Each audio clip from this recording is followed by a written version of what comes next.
Hello everyone, little শ্লোকের সবাইকে welcome. আশা করি তোমরা সবাই ভালো আছো। আমিও খুব ভালো আছি, আর আমার ছোট্ট শ্লোকও খুব ভালো আছে। দিনটা ছিল 25শে ডিসেম্বর। তো শ্লোকের জন্য ওর মামা এই ড্রেসটা অনলাইনে অর্ডার করেছিল।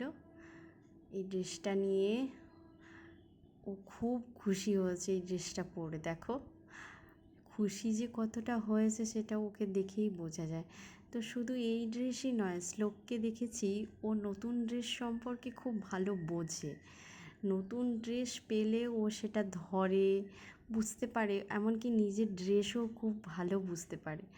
তো ওকে আমি বিভিন্ন রকমভাবে সম্পূর্ণ ড্রেসটা পরিয়ে বিভিন্ন পোজে অনেক ছবিও তুলেছি। আর এইগুলোই তো স্মৃতি। হ্যাঁ হ্যাঁ, ও নেক্সট ইয়ারে, তখন তো আর এত ছোট থাকবে না। তো ওর মামা খুব শখ করে এই ড্রেসটা কিনে দিয়েছে। তখনও মামার বাড়িতেই ছিল। আর সেই জন্য ও ড্রেসটা খুব পরে ভালোও লেগেছে ওকে। তো তোমাদের 25শে ডিসেম্বর কেমন কেটেছিল তোমরা জানিও। আমি তো বাড়ির মধ্যেই কাটিয়েছি।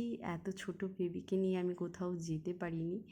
তো আমার বড়, অর্থাৎ শ্লোকের বাবাও এসেছিল ওই দিন। খুব রাত হয়ে গেছিলো। তো টাটা, এই পর্যন্তই আজকের ব্লগটি।